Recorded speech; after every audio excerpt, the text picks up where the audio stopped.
As the custodian of the country's gateway, we continuously seek to provide a seamless and joyful experience for you. The Butterfly Effect, a set of facilities and services specially catered to guests with hidden disabilities. The Butterfly Effect aims to ensure our hidden disability guests have a seamless and pleasant journey at our airport. We have designated areas for our hidden disability guests, and you will be specially assisted by our trained airport staff. The process is fairly easy and hassle-free. Should you need to use the Butterfly Effect, you can pre-register through Malaysia Airport's official website 3 days prior to your flight. The registration will allow the airport community to prepare for your upcoming travel, ensuring a seamless journey. Upon arrival at the airport, do look out for the Butterfly Effect logo. It is located between doors 2 and 3 at departure level KLIA 1 and at door 2, departure level KLIA 2. You may then proceed to the customer information counter at level 5, departure hall KLIA 1 and level 3, departure hall KLIA 2. For verification purposes, please present an OKU card or a letter issued by a doctor stating the hidden disability condition. You will be given a butterfly kit containing a lanyard, brochure and leaflet on locations of the calm room and sensory walls. It is best to have the lanyard on at all times for proper assistance from our airport staff. Our friendly airport care ambassadors will happily guide and escort you from the check-in counter all the way to the boarding gate. As a Butterfly Effect guest, you may utilize the calm room located at level 5 KLIA 1 before proceeding to the boarding gate. Our calm room is designed specifically to help individuals with hidden disabilities to regulate their emotions and calm their anxieties in the busy and loud airport environment. The interactive touch panels of our sensory walls help hidden disability guests to engage through their touch and sight, encouraging interactive explorations. Our Butterfly Effect guests will have special access at all checkpoints within the terminal.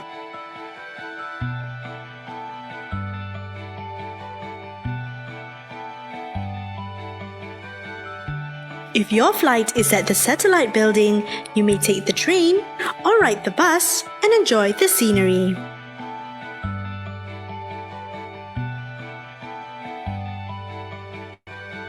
At the boarding gate, you will go through the final round of security checks. Our aviation security personnel will give more time and flexibility to accommodate to your needs.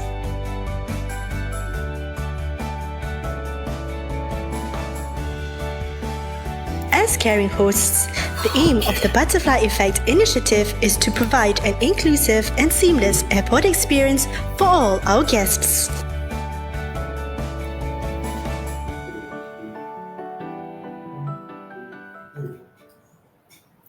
Good afternoon and welcome to another session of My Airports Butterfly Talk, a webinar via Facebook Live and hosted by Malaysia Airports. So during these sessions, we will be sharing with our audience on an often overlooked disability, the hidden disabilities. So airports are not always an easy place to navigate, especially for individuals with hidden disabilities.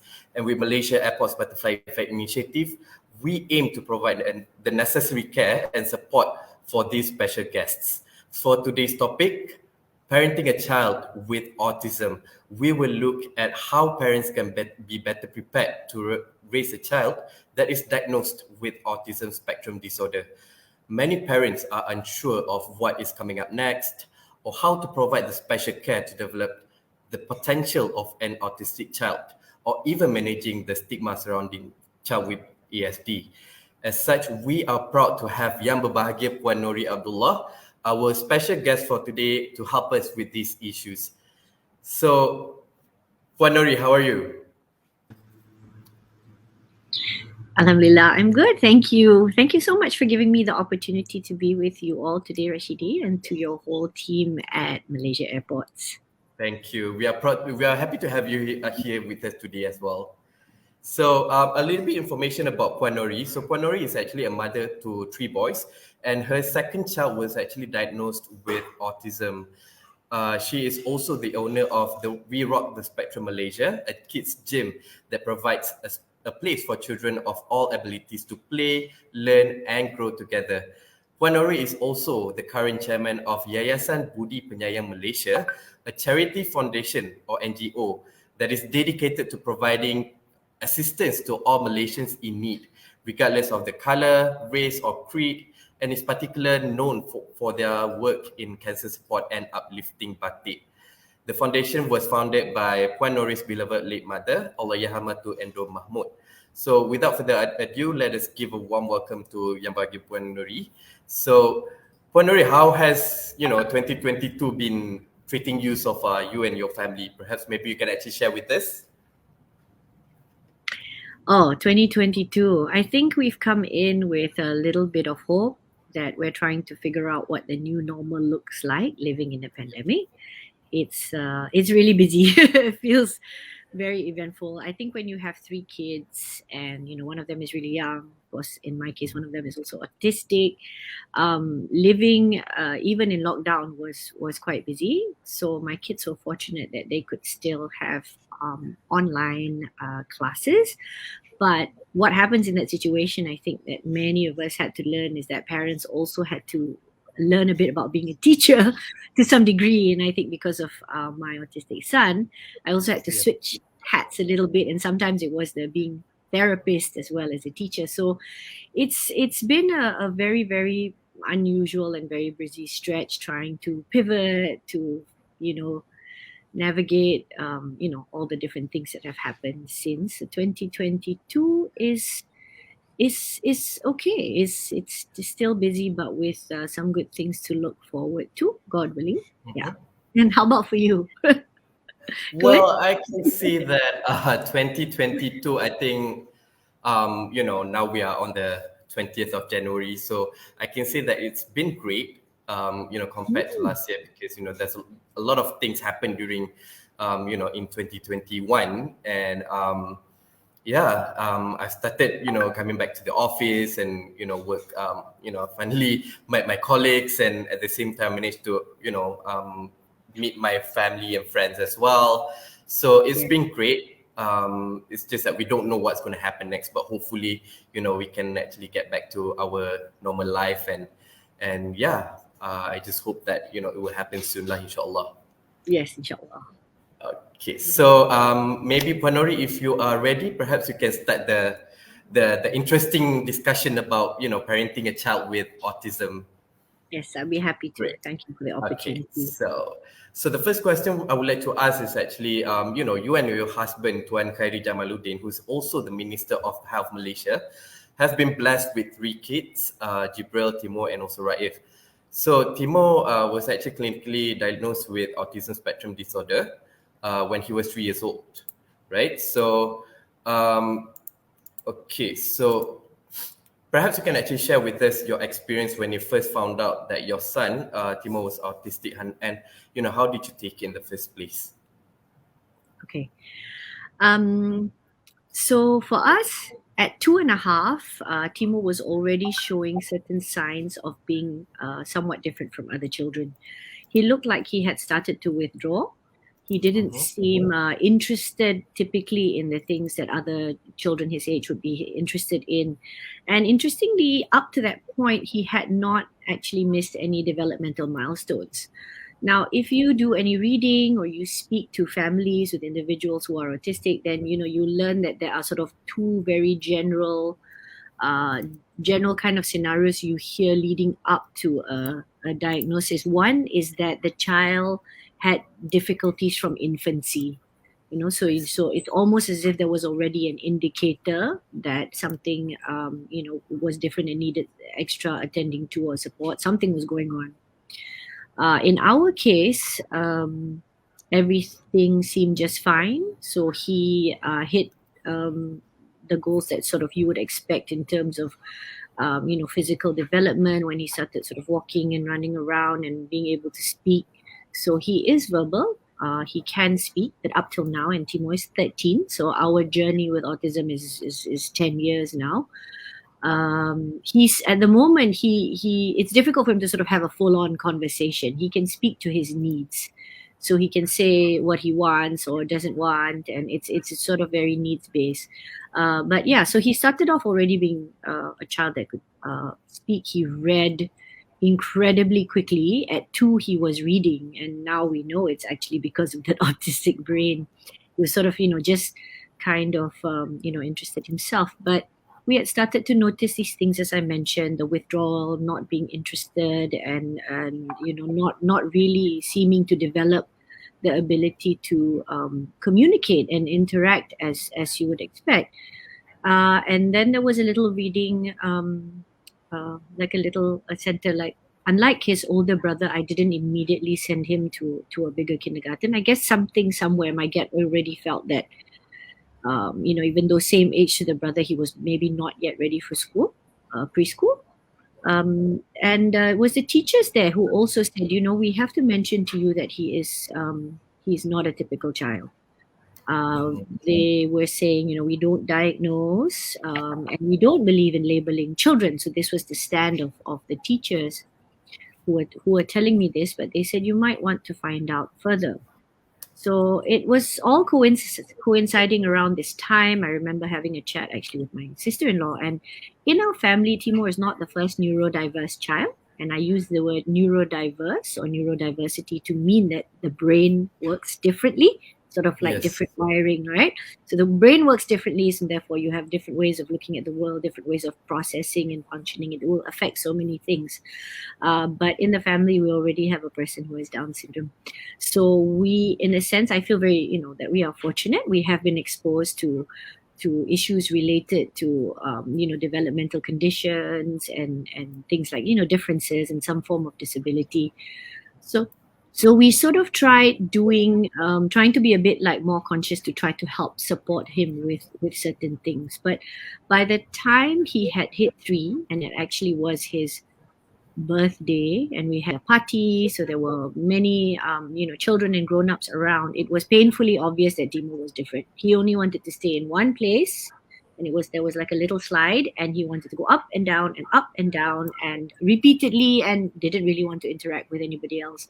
I mean, we still have like photos from the party, and of course, children are a little bit distracted. It's not so easy to take photo of kids and things like that, but it's sort of, you could see that he was, he wasn't really connecting with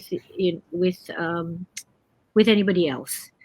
So at that point, I reached out to our pediatrician and I said, I think this is what it is.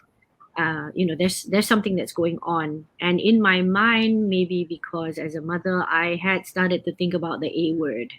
I didn't know very much, but I knew a little bit about autism or something like that. So we managed to then go and see a speech therapist.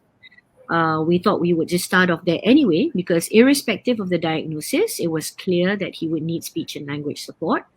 The speech therapist then said to me, I have to let you know that I believe that he is autistic. He said, I hope I'm wrong.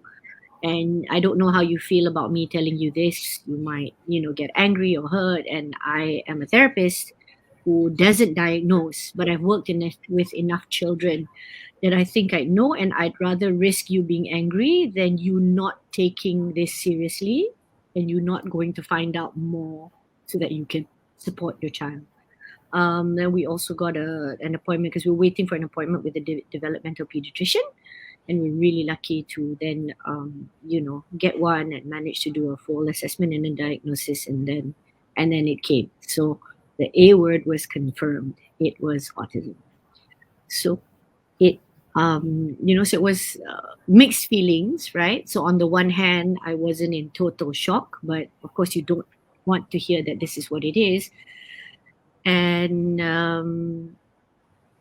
I think the first reaction after just that very quick digesting and processing, which obviously was not done fully, was just taking in that information, maybe because of the nature of our family. I remember when I was telling Kari that the reaction, or the very quick reaction or response was, okay, what can we do? What do we do now? All right, we have to figure out, there's early intervention, there's therapy.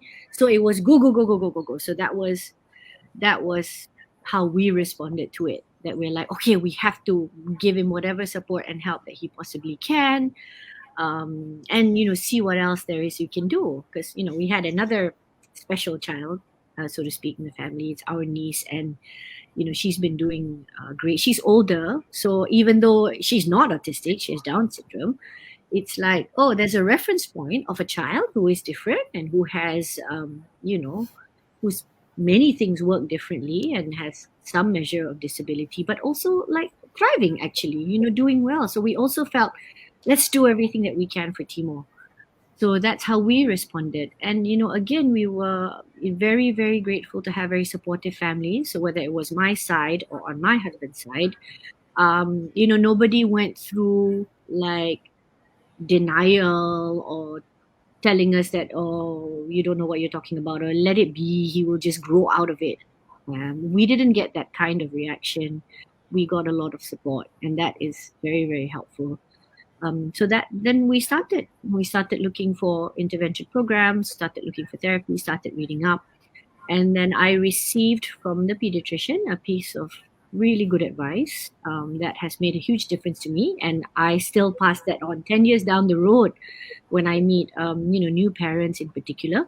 And that was to get some parent training, like try to educate myself further, build up my knowledge in this area, learn more about autism and our child, and see how we can support, right? So even if you are lucky enough to be able to have access to therapists and early intervention programs or schools that can cater towards special education needs, it's still very, very beneficial, certainly quite important for you to see what you can learn and do as a parent, because finally it's your child will be at home with you, be part of the family in your life and your extended life in your community. And you need to do what you can. I mean, there are many things that we do as parents. I mean, here in Malaysia, we put in a lot of effort as well, right? With respect to our children, in terms of giving them, extra, classes or things like that. So to some degree, of course, there's a correlation. It just depends on what your child needs.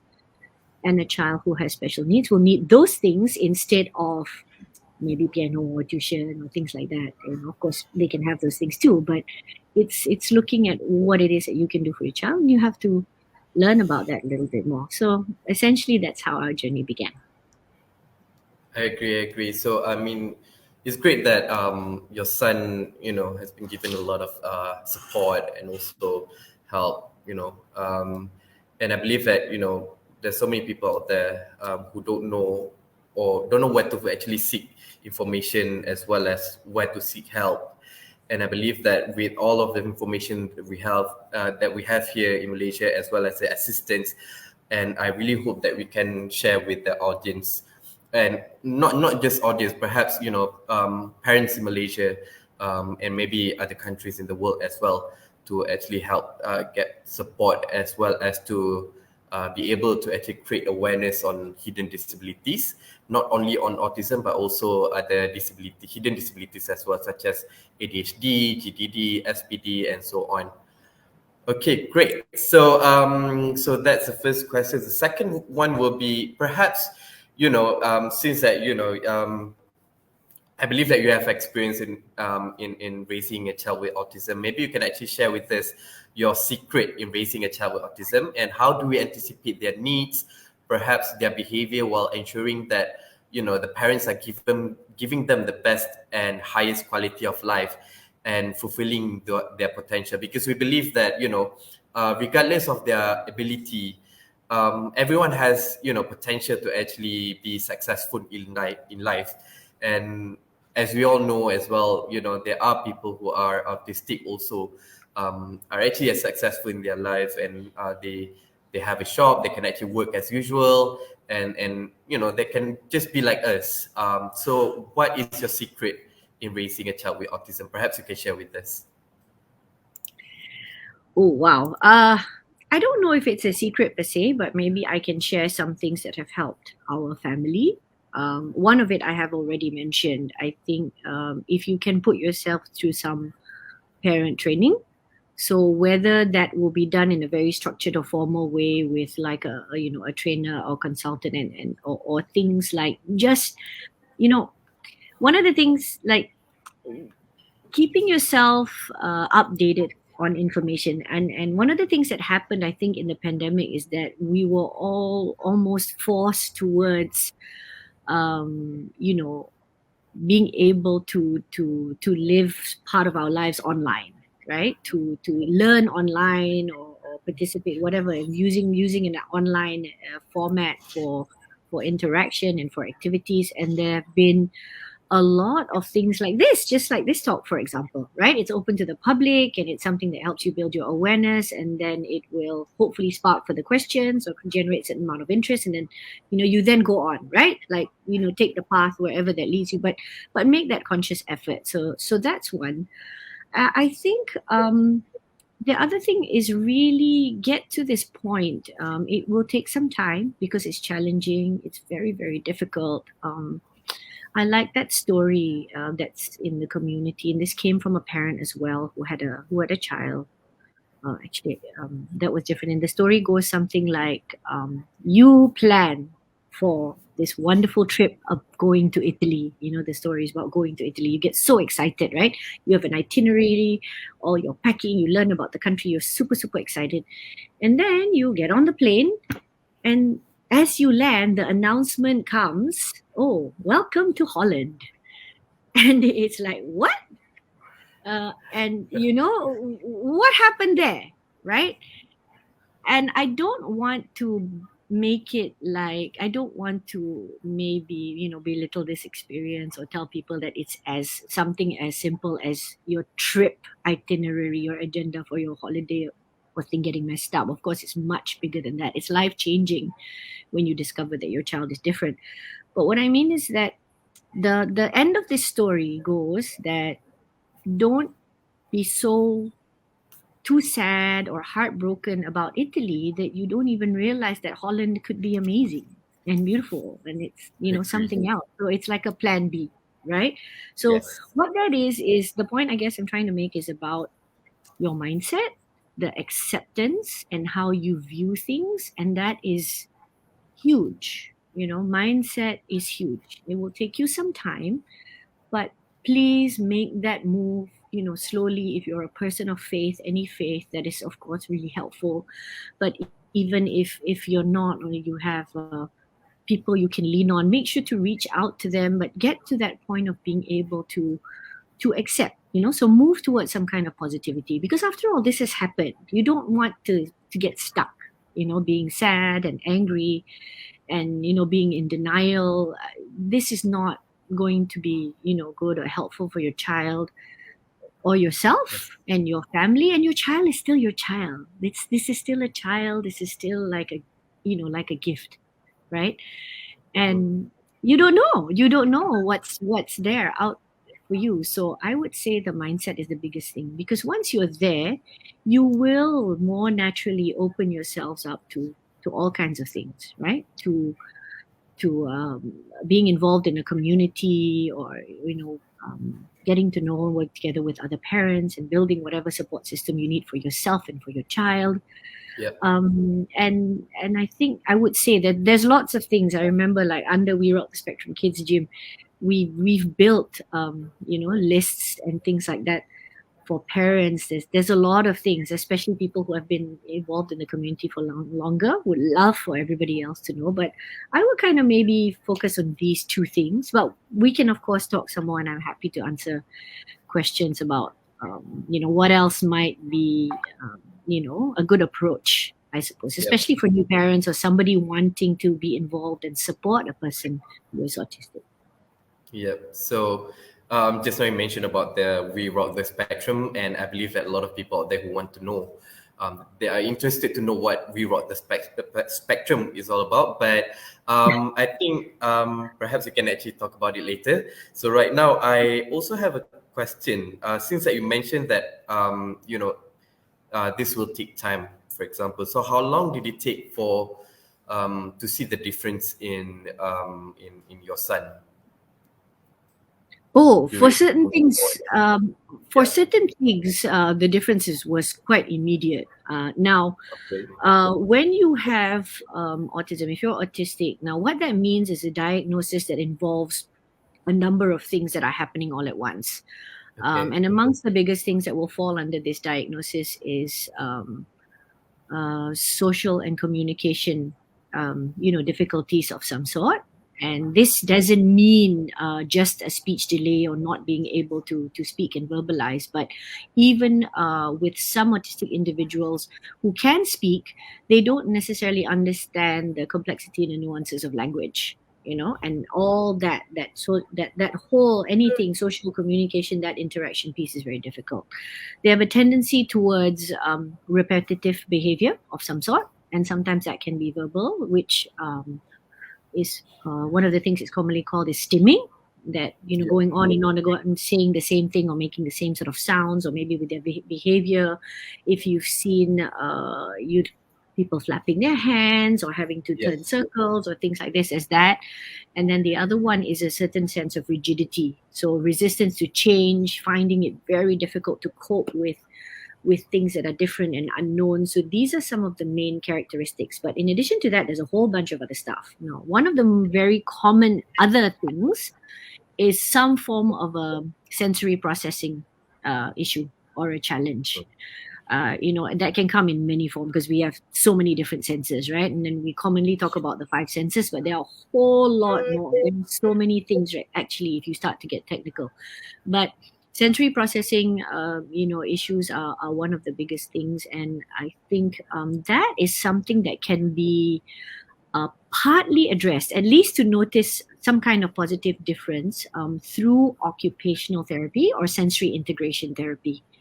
Now, doing occupational therapy does involve some sensory work, although in Malaysia, not all occupational therapists are qualified or have the experience in sensory integration work, but they will touch on that area, and it can definitely be helpful.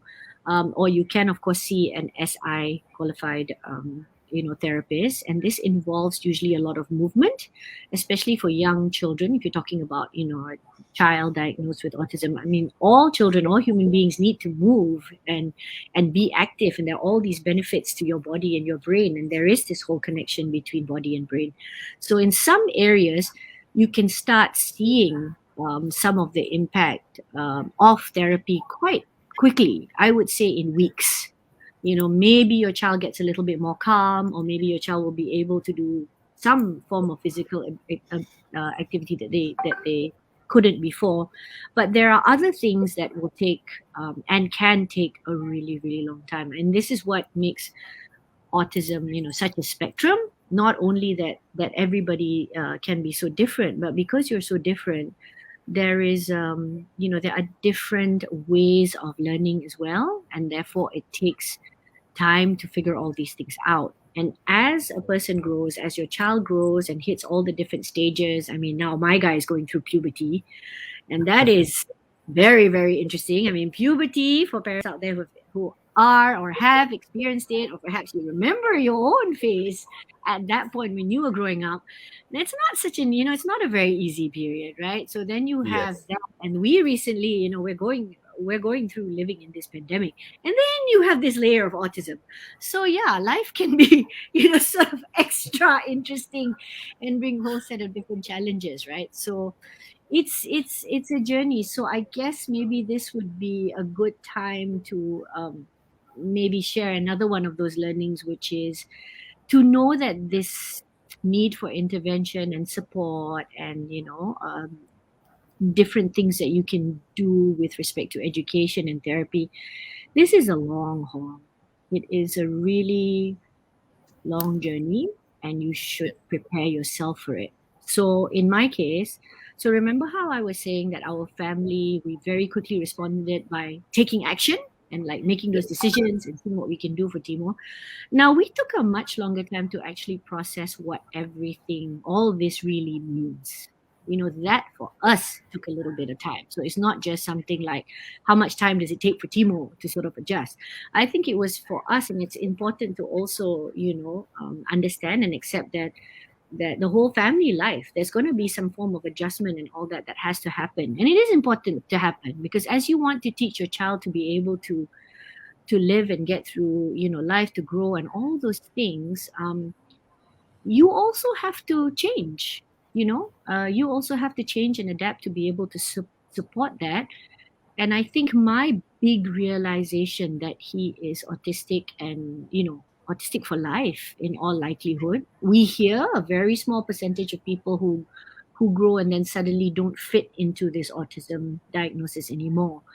But if I'm not mistaken, that's less than 10%. So it's for the vast majority of people who get this diagnosis, this is for life. And I'm also one of, I'm someone who believes that you are born with it. There's got to be a genetic component in there somewhere. We don't fully understand why and how and all that, but it's there. It's going to be part of you, and this is going to be part of Timo. And when it hit me, it's like almost like I got a shock, when I think I had asked one of our teachers or therapists, I think I had asked, like how long does he have to be in therapy, something like that. And I think she realized that, where I was coming from and what that meant if I asked such a question, Yep. And I wasn't being very specific. So it clearly indicated that I had this hope, right? Of like, wow, like, macam pergi sekolah, when you go to school, you're done, and that's it. And suddenly this whole process is finished. And here Yep. you have a child who can now do everything. It wasn't like that. And she sort of turned quiet. And remember, after she spoke to me and was, trying to give me this news, right?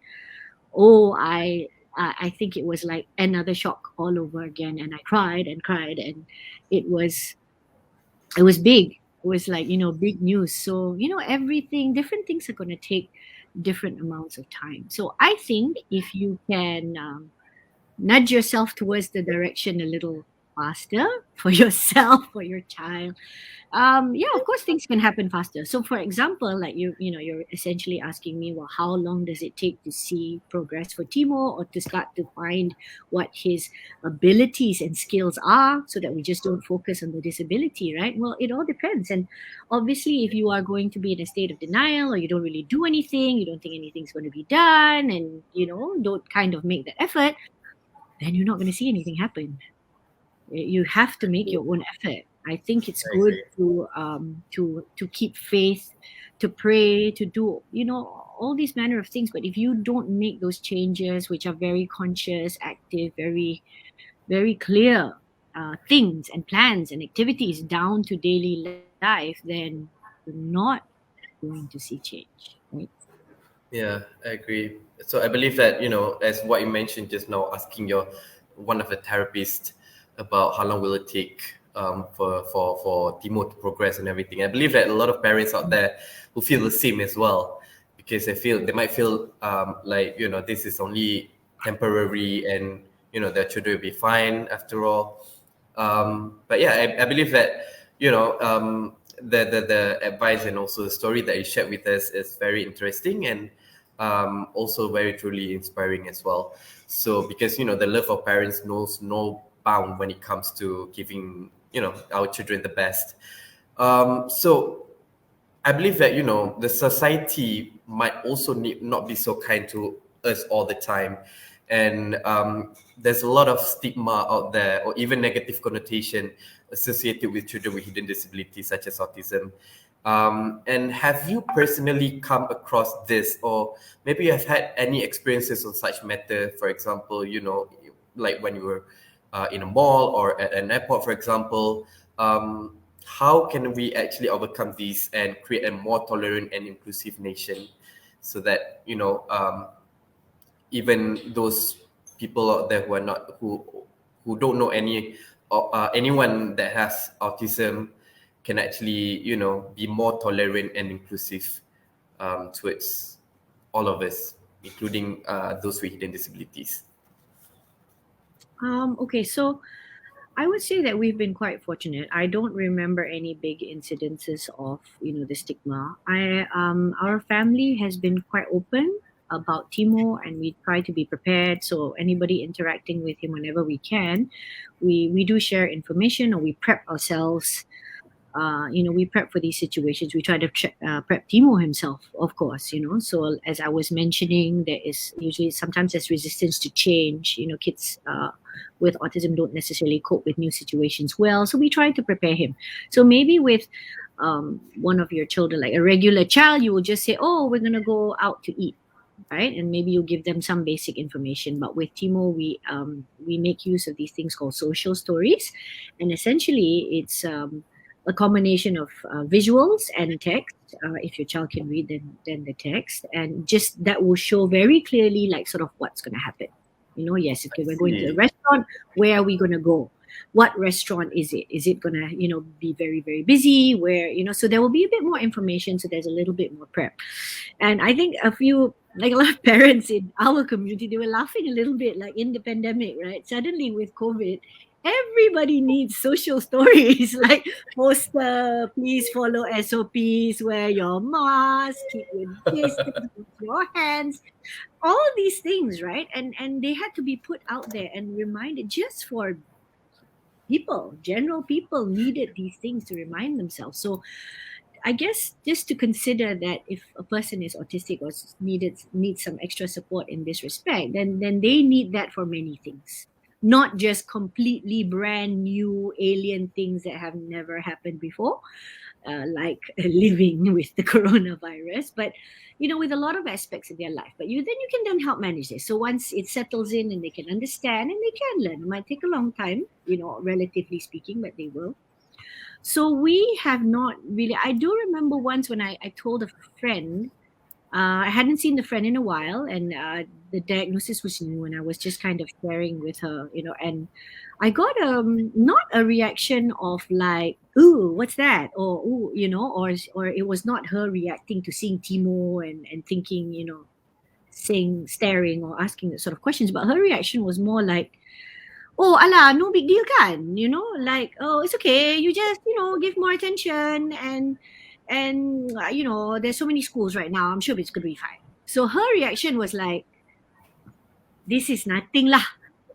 And, that's not true. It's not nothing and it's not small. And, like when I was talking about that whole Italy, Holland analogy, for some parents, they don't want to relate to that story as well, because their child, their experience has been very, very difficult and challenging. They are profoundly affected by this autism, and they would be the sort of people who, of course they want to get rid of it. Is there a treatment? Is there something? And because it's been so difficult for them, right? So I guess, and in their story, like, how do you try to take some courage from this, or to be still a little bit more positive about it? I don't know. I think there are many things to think about, right? Like, so again, from the community. I mean, for some people, I suppose the analogy would be more like, I think there was a Japanese poem perhaps where it goes something like, my barn having burnt down, I can see the moon. So I accept and acknowledge that this very, very difficult, unexpected thing that has happened, and I have to deal with it. But hey, there is the moon, right? There's something else that is also there, something to look at, or something to kind of look up to, or be like, okay, it's a combination of these things, right? So how do we make a difference, and how do we help to get rid of these different perceptions, all the different things that people can react to? Like, on the one hand, that it's ala nothing, you just go through your life, and so what? And at the same time, for people who think this could, like it's a tragedy, or it's what is it? What does this mean? Or it's like my life over now because I didn't get my dream child. It's that building the education, it's building the awareness, and that's why I've been so grateful to the opportunity. Thank you so much to Malaysia Airports for things like this, like the webinar, because it's open to the public, and we're hoping to reach audiences that might not necessarily be open or typically talk about autism because you're an airport. So maybe it's people who might follow your social media would actually be more interested in getting updates about traveling, about what's happening at the airport services and things like that. But they then might get a chance to hear about this, right? So if we Yep. talk about you know being able to create those opportunities for every child to fulfill their potential. And yes, it's so true. I'm so glad you said that, Shidi. Every child does have their potential, but that's going to have to come from a combination of different things. And that includes the participation of everybody playing their part. So, for example, if we talk about inclusion, and inclusion meaning that people are all given their opportunity to feel like they belong, and feeling that you belong, of course, is going to require some sort of support. So with physical disabilities rather than hidden disabilities, right, as you know, it's easier to understand because we can see. It's apparent. If somebody is Yep. on a wheelchair, it is apparent that they cannot walk. So support needs to be there to help them move along. And even if it's not a full disability, if it's some form of an impairment, or if it's just something where things are not 100% working as they should, like you and I both wear glasses. I wear I'm wearing contact lens today, but I wear glasses too. If we don't have these things, we can't see essentially, right? And if we get more visually impaired over time, then other things are going to be needed there for us to be able to just live our daily lives. So everybody's got to play their part. So it's really great that there's this measure of awareness that's happening now. It's like an airport talking about autism. It's really brilliant. I'm thrilled. And we hope that there will be more and more of this, and then people can realize so that, we learn to appreciate, and recognize diversity. Like we used to talk about tolerance. That word still comes up because it's so much, especially in Malaysia, so much a part of our vocabulary, in growing up. And this is some measure of like an acceptance of each other because we recognize that our community, our country is made up of so many different kinds of people, right? And we want to be able to live together. But I think we now have to make that shift. It's not just about, tolerance, but it should be sort of like an acceptance, which is not that baseline level, but to embrace, to appreciate, to understand, to take that all in. Because I think my own personal journey has perhaps come from compassion, and of course the personal element is to help my child. But initially you might be looking at all of this as, okay, we should help, nobody should be left behind, let's be inclusive, let's bring everybody together. And I think that piece is there, and it's good that there's that piece. But in our family's journey, my journey has been to suddenly realize, like, well, wait a second, this is another layer of diversity, right? And Malaysia, we come from Malaysia. We have diversity as part of our DNA. I love talking about this because it's true. We've been lucky. This is our geography. This is our history. This is a legacy of being at a confluence of so many things. Culture, race, ethnicity, religion, everything is all there. And I think that for us, when we have been able to embrace that, a relatively small country has been able to punch above its weight in some areas, right? We can be world class in some areas, right? We can. World class export. I mean, we can do that. So we can do that. I really believe it comes from that. So for me, as a Malaysian, well, neurodiversity, so the differences of the brain, another way of looking at people differently, that's just another layer. So if we can get to that point and embrace that, I think it will be so great. Now, is this an easy thing? Is it like a piece of cake? I mean, obviously not. Diversity has caused rift amongst people. It has caused wars. But, anything that is worthwhile in your life takes a little bit of effort, right? And I do believe it's the same in this respect. It's like you learn from one another. You get to be in that situation. You get a little bit uncomfortable from time to time, right? Get yourself out of your comfort zone because you learn and grow. This is how you learn and grow. People don't learn and grow without discomfort and a little bit of pain. But what do you get at the end of it? It's just everything. It's just everything. And I think we can do that here in Malaysia. I have so much hope because of this history and everything that we have. It's just this next layer that we can embrace, and it's already happening. I mean, look at this. Look at the fact that you have the butterfly effect program, right? That's brilliant. Thank you. Yep. I support whatever you say just now because we as Malaysians, we should be together to actually help those in need as well. regardless of their ability as well as their race, religion, anything. And yeah, I think maybe you can actually all come together to make this happen, right? So, Puan, the next question will be about, maybe your experience when traveling with your son, with Timo. I believe that, your family, including Timo, has traveled a lot before. So have you had any challenges in the past when traveling through an airport, or maybe on the plane, for example? Yeah, maybe you can actually share with us your experience or challenges Yeah, traveling through an airport. Yeah. sure. So travel can be very challenging for some very obvious reasons. I mean, we've already talked about a change in routine, something unfamiliar, and then let's say there are some sensory processing issues as well. For Yeah. example, a resistance to crowds or loud noises, a lot of new additional input, right? I mean, it can come from big new places that are suddenly bright, full of people. There are so many layers of potential challenges when it comes to travel. Now, Alhamdulillah, I mean, for our family, Timur is a really good traveler. I don't know what it is. There might be some internal motivation in there somewhere that, he kind of enjoys it. Perhaps it's that hum of the plane or something, or just, excitement about the destination because we prepare him and there's this whole idea of a holiday and it's going to be fun, or, we're going somewhere for important reason and that's also something we need to do. But personally, we have been all right.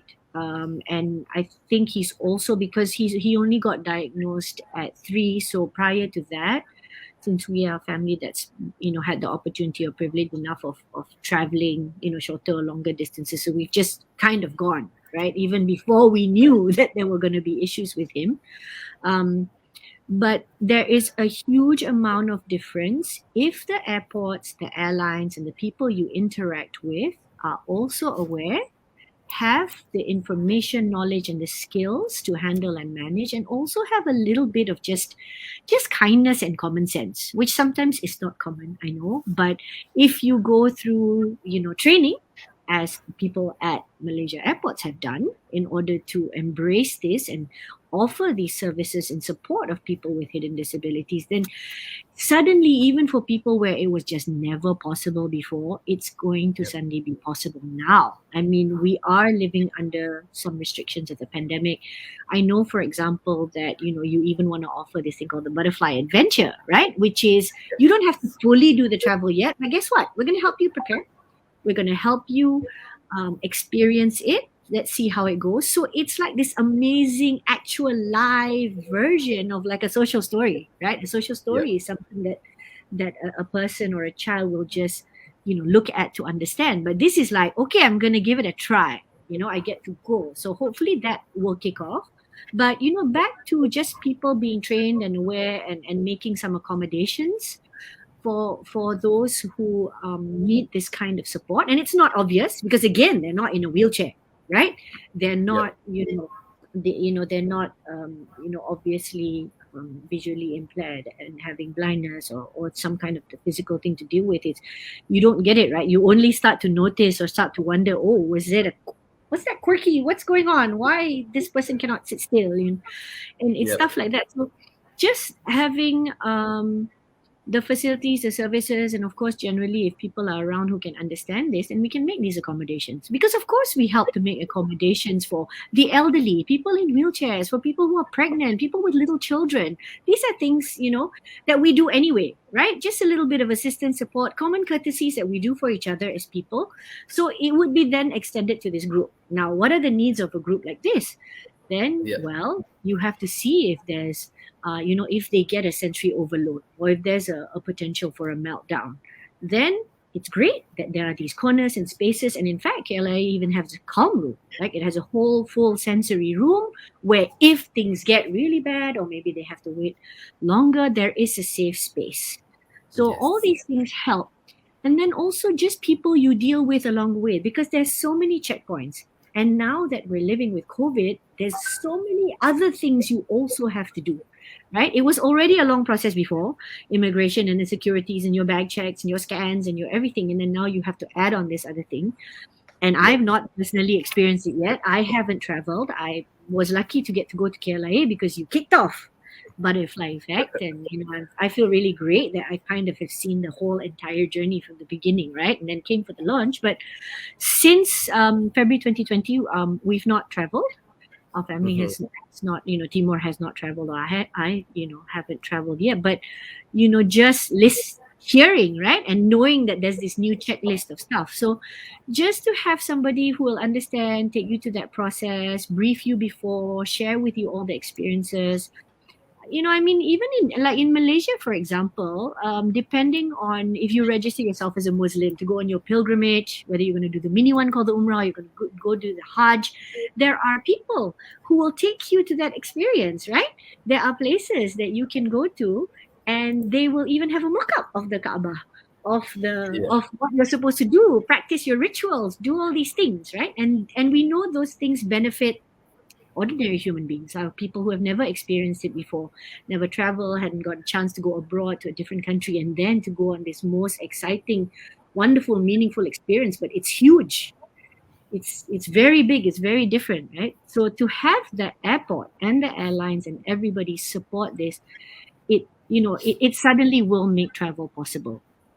So it's really kind of about the people as well as the environment. So one, creating those spaces for whatever is needed, whether it's a separate line or whether it's a little bit more time or some understanding, or for at least people not to add on to your difficulties or problems, right, by like staring or whatever, or then getting angry because a child is moving around. So it's actually all these smaller things, they all add up to then make the experience smoother, and in some cases, well, it's really what makes it possible. Because for some people, it's not, right? It's not. But when you then offer these things, it's really like that other whole level of now everyone can fly, right? Yeah. Right. Yeah, we've been fortunate.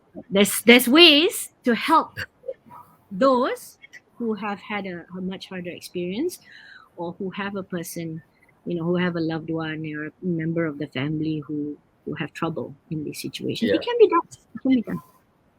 It can be done, of course. Although because of the COVID-19 pandemic, where there's a lot of restrictions, even SOPs, and even now at airports, passengers have to go through the PCR testing and all that. So there's a lot of things we can do for passengers with disabilities. Just like Malaysia airports, for example, as we provide the butterfly effect, a set of facilities and services for passengers with hidden disabilities, not only autism, but other hidden disabilities as well, where we provide, as mentioned just now, a calm room, sensory walls. And we are also happy that we work together with our community as well, such as airlines, government agencies like immigration, customs, our ground handlers, to actually provide priority lanes for passengers with hidden disabilities, where they don't have to queue with other passengers. They can actually get such service, such as priority for these passengers, where they don't have to wait at the counter to actually just get a boarding pass or go through the security checks and all that. So right. We are happy that we have done that. We are now we have that kind of facilities and also services at the airport. Right. So so as you mentioned just now about the We Rock the Spectrum, so maybe you can actually share with us, because me as a child, to be honest, I remember my favorite pastime is just to play and have fun, and I'm sure that this is also true for all children, right? So maybe you can actually share with us what We Rock the Spectrum is all about, and how it actually provides a safe space for children to play and grow together. Thank you for that. So We Rock the Spectrum is a kids gym, and it's for all kids. So irrespective of ability, we're an inclusive space. It's an indoor play center.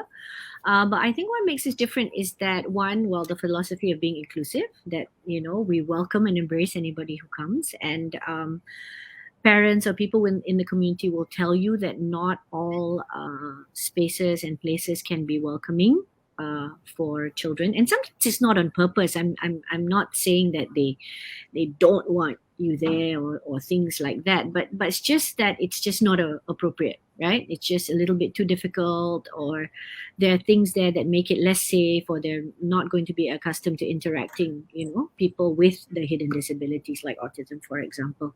So for us, it's the philosophy. And the other thing is that we have specialized equipment that are used by therapists, occupational therapists, by pediatric physiotherapists, sensory integration practitioners. So we have that kind of equipment. So what happens is, if you do need to have and go through some therapeutic activities because your child has received a diagnosis and needs to do a certain sensory diet, or needs to do particular physical activities and movement that are therapeutic, that support, right, their particular growth and development and their needs, it's there.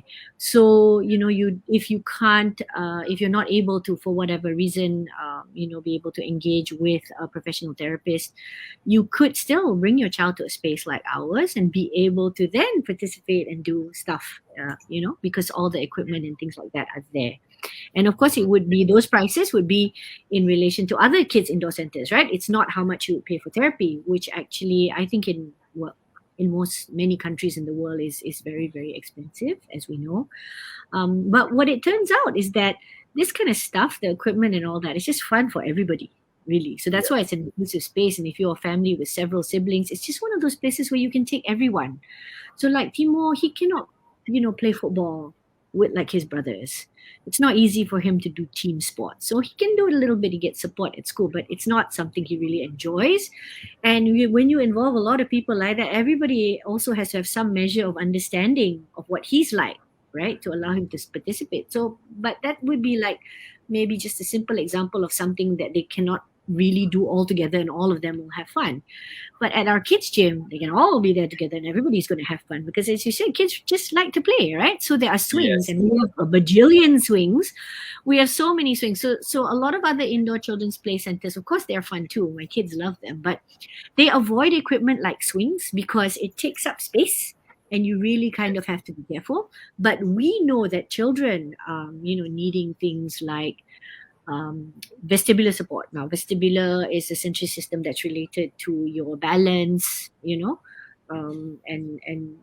being able to kind of just even handle yourself in any given space.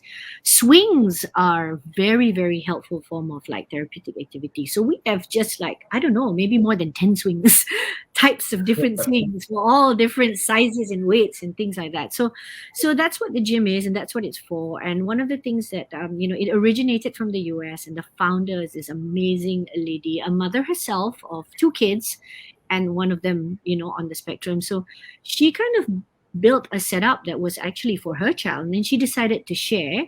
And amazingly, like in 6 years, suddenly it became this franchise, right? And then we were able to bring it here to Malaysia. Mm-hmm. But we have done a lot of work to support the community, specifically through our program called Therapy Through Play.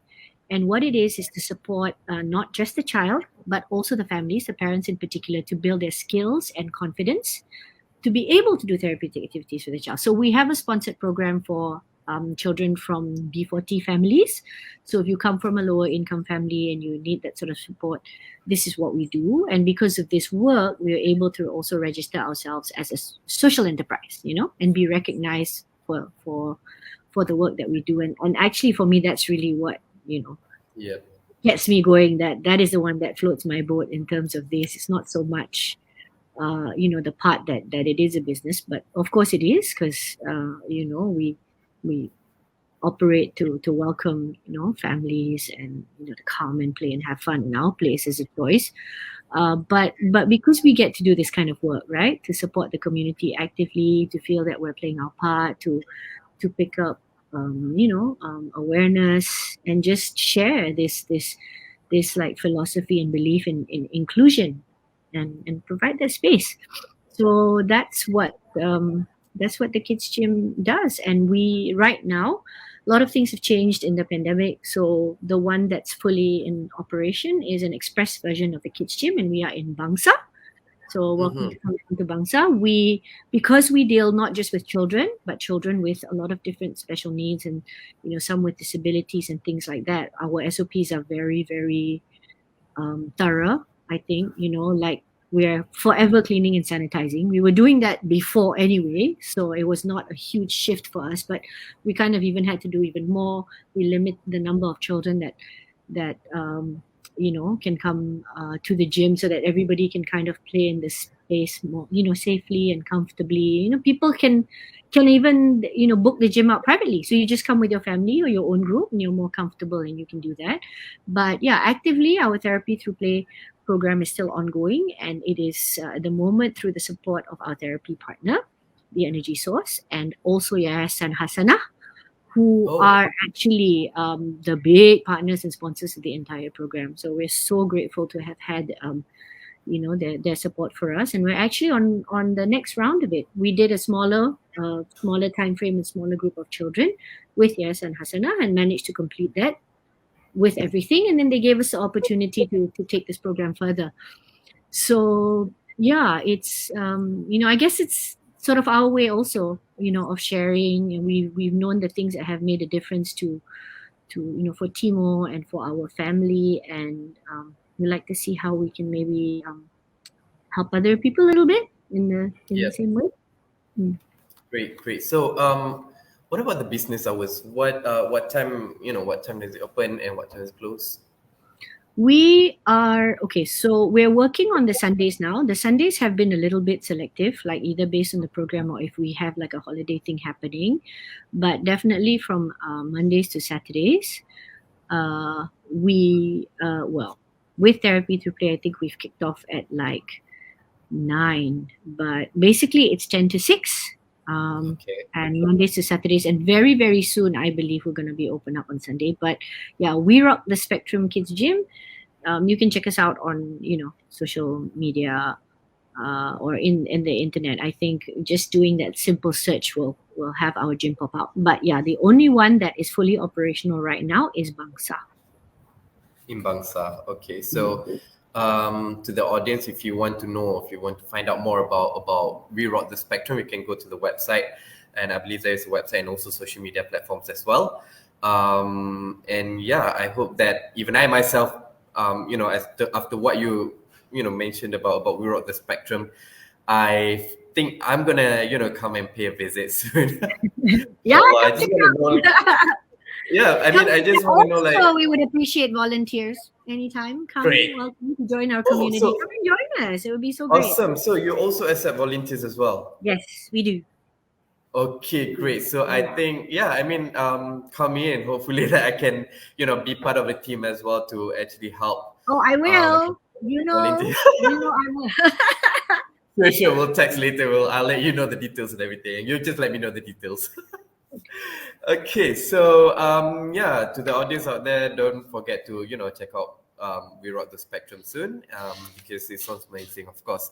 And okay, so enough about the We Rock the Spectrum. How about Yayasan Budi Penyayang?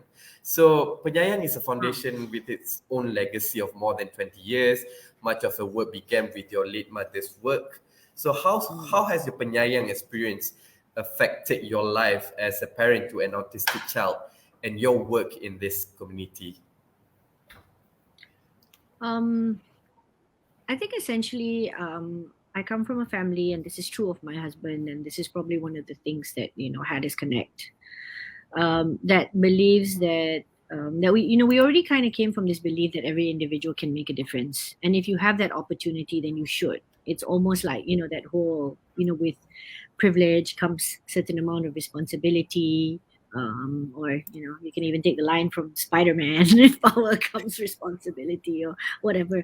But essentially what it means is that everybody can make a difference. If there's something you can do, you can do it. And I think the work through Penyayang, of course, it's not, it hasn't been specific to autism. Our work for children with special needs has been a program called Tutor, where we support hearing impaired children who have had a cochlear implant. But it's basically community work, right? It's already being used to that idea of being able to make a difference, to believing in volunteerism, to believing in supporting a good cause, and see what you can kind of do to help. I think it was quite natural for us to kind of segue and move in the direction of seeing what we can do for you know people whose families have an individual with autism, or just the community as a whole. Is there something that we can do in that respect? And that's just, I suppose, that's been part of the legacy or the story of in my family. Because, like, for example, my mom, she was somebody who had breast cancer. She felt that there were things that she benefited from because her treatments, she was fortunate enough to go through her treatment here in Malaysia, but then she also did some in Los Angeles, and she saw what the different things were. And Penyayang was able to, for example, bring lymphedema therapy into the country, and we didn't have that before. And we were working with the Ministry of Health to help bring that in. The trainers came in to then train the first set of lymphedema therapists in the country, because it is a condition that is very much connected to breast cancer, particularly when you have surgery, right? And especially if your lymph nodes are affected, and you cannot, you can't drain your body. Your lymph nodes are there; they're all around your body, and this helps. How your body gets rid of waste and excess and things like this. And if this is disrupted, then you can get this condition where things like swell up and then they get stuck, and it's a big problem. And you don't address that by taking medicine or doing further surgery and things like that. It's actually lymphatic drainage massage, and you have to put yourself through this to be able to manage that condition. So it's things like that, and it's because of her own experiences. She's like, oh, these are things that we should see. Well, what can we do about having this in Malaysia? How do we maybe help other people, share, benefit the community? So I think that the Penyayang work has impacted me in that sense, right? So that there's always a way to see if there's something that you can do, and if there's something that you kind of see in the world that's needed, or you maybe don't like it. I think we're not the type that's just going to wait and go, well, who's going to do it? Where is it going to come from? And if we can do something about it, then we'll go ahead and do something about it. And that is how I kind of see the connection to what I'm able to do with WRTS right now, and also talk about, bringing up a little bit more awareness and sharing information with everybody, like a wider audience and public, about something like this. It's important. So maybe with Penyayang, I'm speaking a little bit more about culture and heritage and batik, and how we should be proud of something that comes from our roots, unique to our identity, who speak to us as a people. So this time it's like being able to talk about something else, right? But it's things I'm passionate about, I believe in, I think that are important, that I hope for the community to also be able to understand, something that makes our lives a little bit better. I really believe that these kind of things can help make our lives a little bit better. So I'm trying. Yeah, great. So yeah, I mean, that's just amazing. As the song goes, let the children's laughter remind us as to be used. We used to be, and teach them well, so they can lead the way and be our future. So remember the things that are common, right, to all kids. Exactly. Laughing and fun and play. We all need this. Some parents now, they are better educated. They all learn about how play is actually necessary to growth and development for all children. So definitely, just not to forget that as well. That's actually quite an important tip. Don't get so fixated on the diagnosis that you forget your kid is still a kid. It's your kid. Exactly. You know your kid well. There are things about your kid that's just going to be the same as other kids. So don't get too bogged down with that autistic part of things. Exactly. So let them have fun, just do whatever they want to do. And because they're kids, they're not going to be kids forever. So they're all going to go. So, I mean, when they're kids, so it's better for them to do whatever they want, and, just have fun, regardless of their diagnosis or anything like that, right? Yeah, fun is important. Okay. I mean, giving your life a little bit of meaning, right? It can't always be Exactly. Exactly. work, can't Because always be so difficult, right? Have fun, have yeah, fun, have fun with your kid. have fun Yeah. with the kids. So just go to the We Rock Spectrum gym and have fun with them at the gym. You can, yeah, of course. You're more than welcome. But yeah, have fun at home too. Find ways to Yes. have fun. And it's not gonna be easy. There's gonna be days when there is no fun. Okay. It's not Yeah. fun. It is not fun on those days when there's a big fat meltdown. It's not fun when your kids get physically aggressive. It's not fun when you feel hopeless and you don't know what to do. But when you can, there are these wonderful little golden moments. Please seize those opportunities. Life is like that. It's a cycle. It goes up and down. So don't just stay on the down or, you know, take it too heavily. You have to, move up, keep going. Don't let yourself stay down. I mean, there's going to be days you'll go back there, but that's why you have to keep moving forward somehow. Keep moving forward. Do we want to take a look at some questions? Sure. What do you Okay. think? I'm So not sure about the time. I will be guided by you. How do we want to do this? no worries, no worries. I mean, yeah, there's a lot of things, interesting things that you have shared with us, and I believe that our audience want to know more as well. And I believe we have some questions from our audience too. So let's take a look at the first question. Okay. So the first question will be. Right. So my child is diagnosed with autism. My husband and me tried our best, but we feel like a failure as he's still not able to communicate well and have bad repetitive behavior, like always banging his head, and he is not on his best. So, what is your advice on this? Okay. This is a tough one.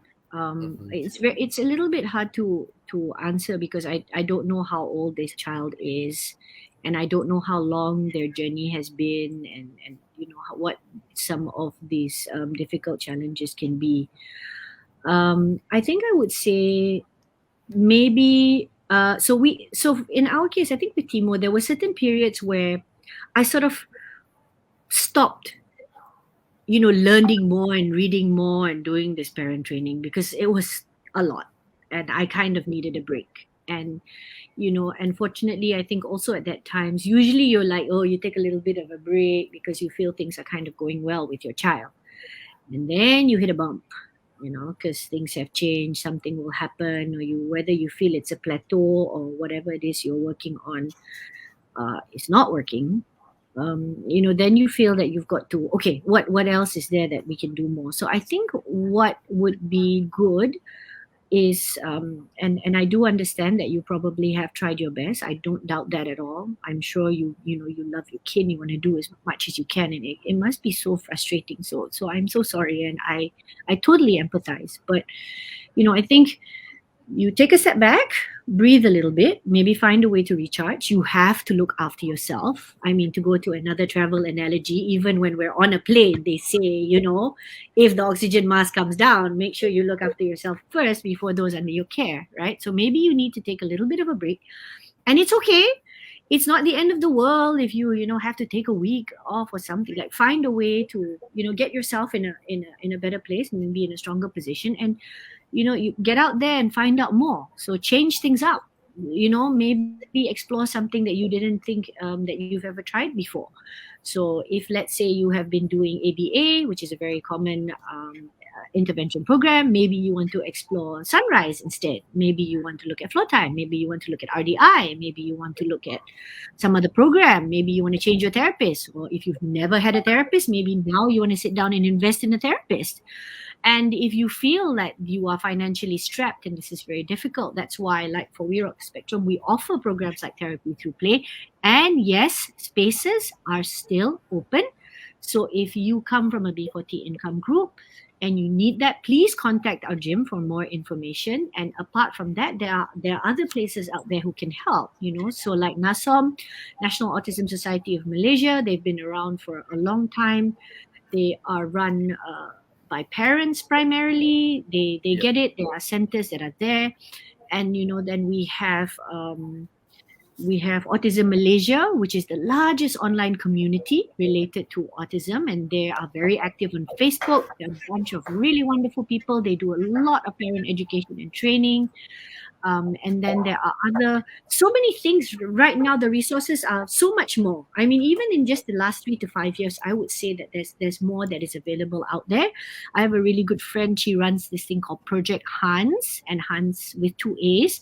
She's got a new website out that also shares other resources that are available. So I guess it's the try to keep going. Don't give up. I know it might seem so awful now.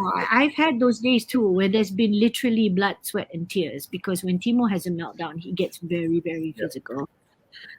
So it's hard. But find a way to give yourself strength again, and see what else you can do so that you can change it up.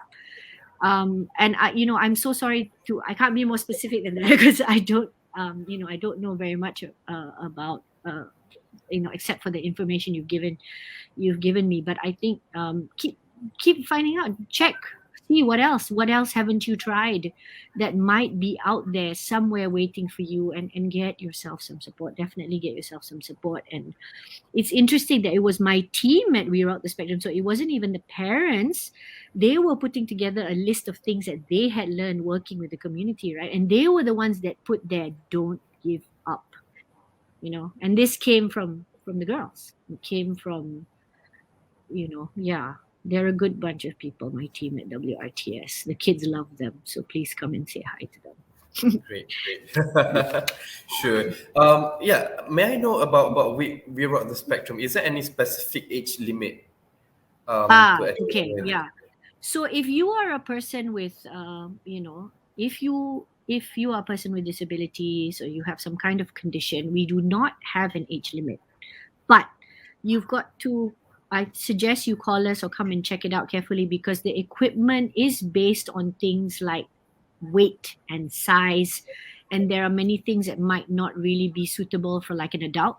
Like for Timo now, it's also, he's already 13. He's like almost 5'7". He's big. Okay. So he used to be at kids gym like 2-3 times a week, and then now not so much, and he's doing other things like rock climbing and swimming more and cycling, as he grows a little bit bigger. But we don't have an age restriction for anybody who might need our equipment and space. But ideally, for typical children, the best age where you really have fun with the equipment is between 3 to 12. We have things for kids who are 1. So by the time you can kind of sit up and sort of stand, we have like these really cute swings. It looks like a car, but it's a swing, and it's it's good for like infants and toddlers and things like that. But generally, you make the most of our gym if you're between 3 to 12. Awesome, great information from Puan Nuri. So let's go. Take a look at the second question. So the second question is from Shahrin Rahim. How can we as a society better support people with autism and ultimately make the most of their unique abilities and aptitudes? Shahrin, we love questions like this. Thank you so much. Wow. There's actually a lot. I would start with something very simple. If you know somebody, if it's like a friend, a family member, a jiran, or somebody somehow you regularly see because, on your way to like work or at the supermarket or something, I would think about maybe something that you can do to help or support that person or that family, just kind of like even start small. Like kindness goes a long way. So for 2021, my ask every time I gave had a chance, an opportunity to give like talks like this, was to say, what do you think you can do in your own personal capacity as an individual, right? Because we're not all trained to be therapists and teachers and, or medical specialists or anything like that. But, you might have your own skill. You might have, something that you can contribute, or you can just be, a good neighbor or a good friend, right? Okay, it's looking like, maybe you need a break or something. Maybe how about I help you go buy your groceries. Something simple. It doesn't have to be something super complicated or technical or something that requires you to have a lot of information. So that's one. You can start small and something that you think you can do. Now, as a society, well, you also still, I think, have to start right with a certain level of the groupings, like maybe in the context of your family, your organization, or your business or something. Now, if let's say you have a business or you have a company, then why not consider if it is at all possible to extend some kind of work placement or experience or an internship, or maybe all the way to perhaps employment of somebody who's different, somebody who has a hidden disability, or somebody who's autistic, right? Now, that's going to take quite a bit of effort, but it is possible. And I think the more people do that, it will encourage others to do the same. So there are places that now support companies being able to make some of these changes. So there's the Gamuda Enabling Academy, and then there's this other amazing place called Oasis Place in Brickfields. Wonderful people there who believe in staying on top of the research and continuing education and supporting everybody else build this more inclusive community. And they can actually then help, like there are modules, there's training, there's certain things all that can be done where you can then support an individual who's different being able to come into your company, right? Then at it, different things can be different. It can be done at all levels. So like continuing to have help share information that can spread awareness. So for example, in April, Autism Month is coming. So maybe at your own level, at your own company, you might want to have your own little talk, your own little awareness, share something, invite somebody to come, speak or something. Just I think it has to start there, because if you share more information, you build that awareness, and you can help change mindsets. And once that's changed, there's some amazing things that can happen. Just because people are a little bit more aware, then they'll figure out on their own, hey, wait a second, I can do this, So last year I had this really wonderful opportunity because a good friend who is with Placemaking Malaysia ended up then organizing a talk, like a webinar like this, with the Malaysian Institute of Planners. How cool and amazing was that? I was just thrilled, with another friend, Dr. Choi of Oasis. It was like, wow, it's a whole new audience. It's not going to be parents or teachers. We're not going to be preaching to the choir or talking to each other about our, already shared issues. It was this whole bunch of other people. It was like architects and planners and landscape and people who deal with built environments, and it was just so great. And I remember being part of one talk where there was somebody who was just like, oh, I'm so determined to build better playgrounds now. And I'm like, yes, just things like this, right? So these are things that can happen at the societal level. Now, related to travel and airline, the good folks at AirAsia and Tune Group are in the process right now of preparing themselves to take on interns and employees who have hidden disabilities. It is so exciting. It's just, I'm so grateful. And this kind of came from I think I got a chance to speak in Clubhouse because some, good people decided that, oh, why don't I come and talk a little bit about autism because it's Autism Month, that kind of thing. And there happened to be a number of all sorts of people in that audience. And from that one talk, I ended up making a connection with a really cool lady out of Singapore, but she's Malaysian and she runs a company called Thoughtful, and they have an app that deals with wellness and mental health. And then it was Tony Fernandez. Tony suddenly just said, you know what, AirAsia has always supported diversity. We are going to go for this next layer. We're going to support neurodiversity too. I've never heard of that word before, but now you've told me that word, I think I want to make it, make sure that we can kind of do the same. So many things can happen. It's just, wherever you want to be, right? But it's a combination of the small things happen everywhere. And then suddenly you realize, oh, that's happening as a society, right? So we can't just wait or expect for a policy decision or something's going to come up top, or it's going to have to be like a public policy or something like that. Just do what you can when you can. And if there's a willingness to do that, oh, that's amazing. Please do it. Anything that you can possibly do. The ripples, the little positive knock-ons, I don't doubt can and will happen. Yep, I Thank agree. I agree. And after that, you'll feel happy after what you've done. For example, like the talk or anything like that you mentioned just now. Since that in April is also International Autism Day, which is happening on the which happens on the 2nd of April, 2022 this year. It actually happens this year every year. So there is something that we can actually do out of it. So yeah, I mean, thank you so much for the question, Shahrin Rahim. So we have another question actually, this third question. So the third one will be, so from Winter Frost, how do you continuously boost your child's morale on this situation? So do you have any personal, story that you want to share with us or with Winter Frost? Okay. I suppose when you say my child's morale, my autistic child,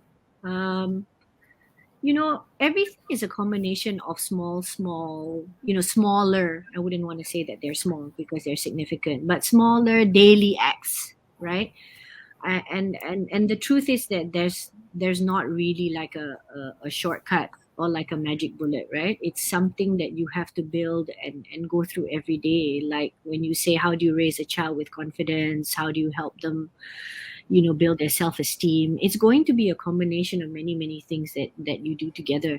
And we're all human. We're gonna all have our ups and down days, and they're gonna be those bad days.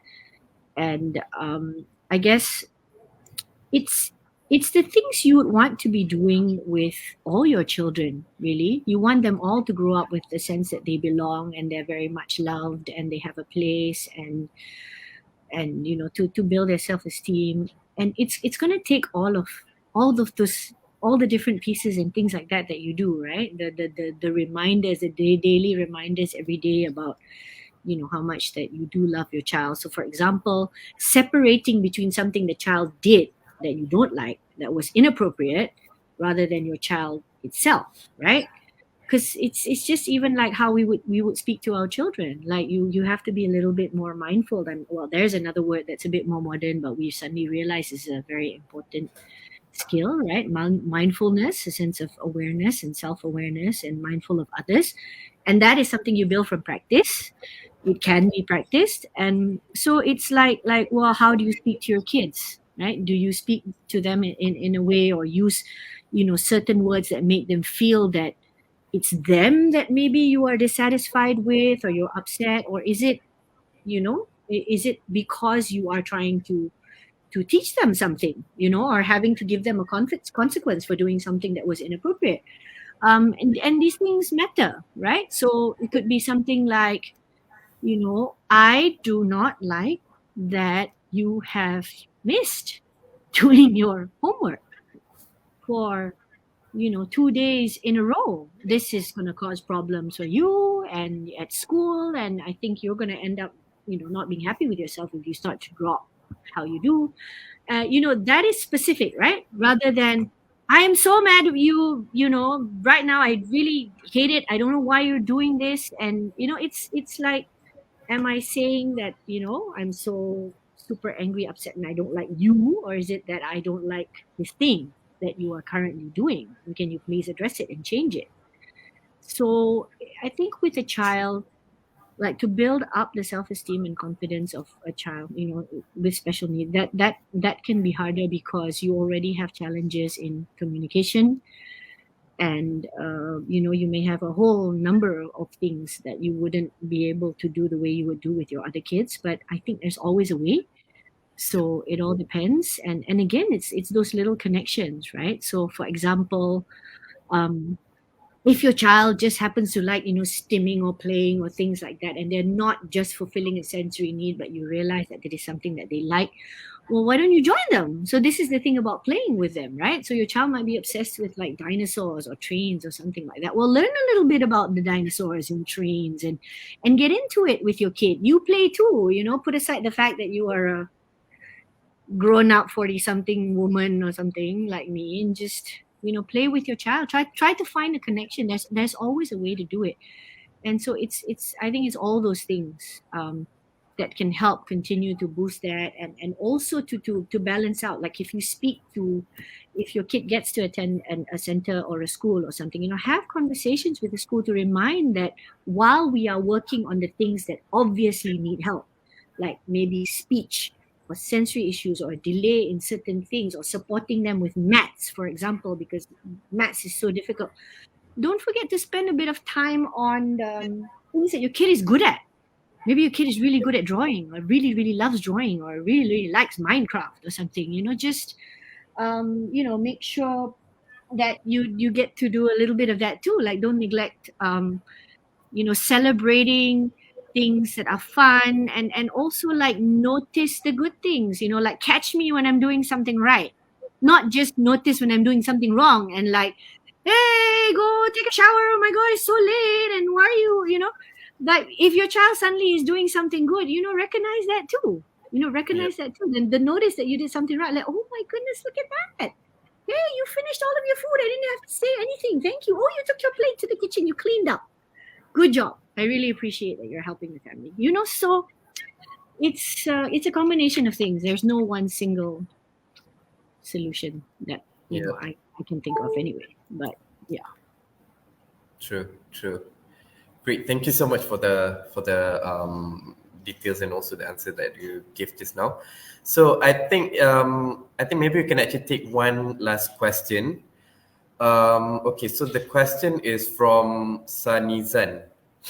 Do we have autism friendly airport? Malaysia Airports, does Malaysia Airports provide autism awareness training for our staff, and also do we provide autism facility at Malaysia Airports, KLIA? So I believe this is actually for me.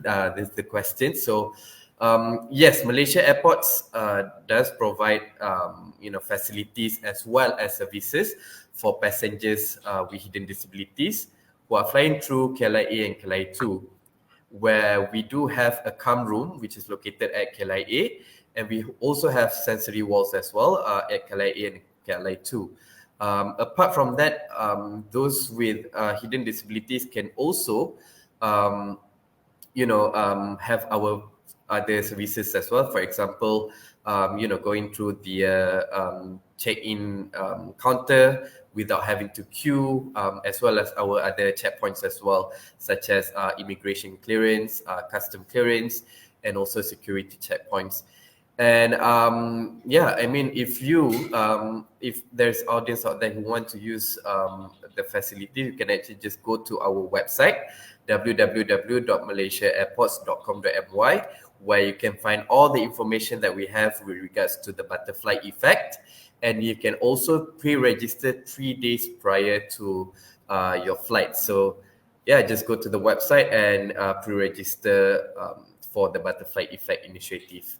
And we also provide a lanyard where, those of our staff at the airport, whenever they see a passenger wearing the lanyard, that means that passenger has a hidden disability. And yes, our airport community, not only staff under Malaysia Airports, but also our other agencies as well, such as immigration, customs, as well as ground handlers. They have also been provided with training where about how to identify passengers with individuals with hidden disabilities and the types of disabilities as well. So yes, we are fully ready to actually get passengers with hidden disabilities to travel through our airport, mainly KLIA and KLIA 2. So I hope that answers your question, Encik Sanizan. So next, actually, we do have a comment from Yang Berhormat Senator Datuk Ras Adiba. Actually, she said, "Thank you, Nori, for doing what you are doing for all our kids. Omar misses going WRTS." So, who's Omar actually? Maybe you can tell us. Omar's his son. Thank you, Kekanda Yang Berhormat Ras. No, just thank you so much. Obviously, I think many of us know that in the community she does she does a lot of work for the community as well, not just, from autism, but, with all kinds of people with, disabilities, for persons with disabilities, in Malaysia, OKU is the term we use for persons with disabilities.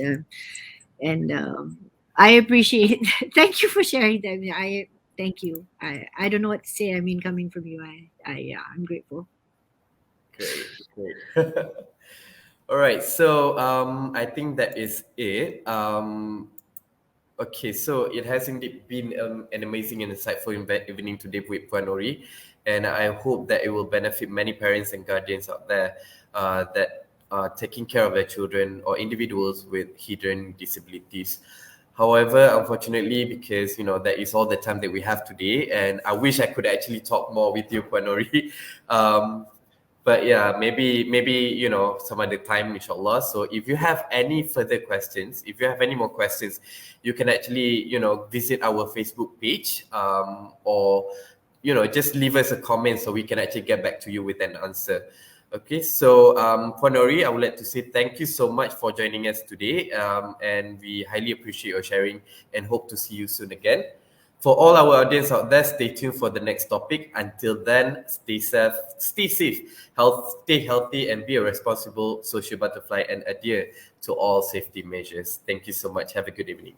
Thank you, everybody. Thank you so much, Malaysia Airports, for the opportunity. And I can't wait to go through the whole butterfly thing properly with Timur when we can. Great. Let us know. Just let us know whenever you want to come. Then we'll Thank be you, there. everybody. Take care, and yes, stay safe. Thank you. Stay safe.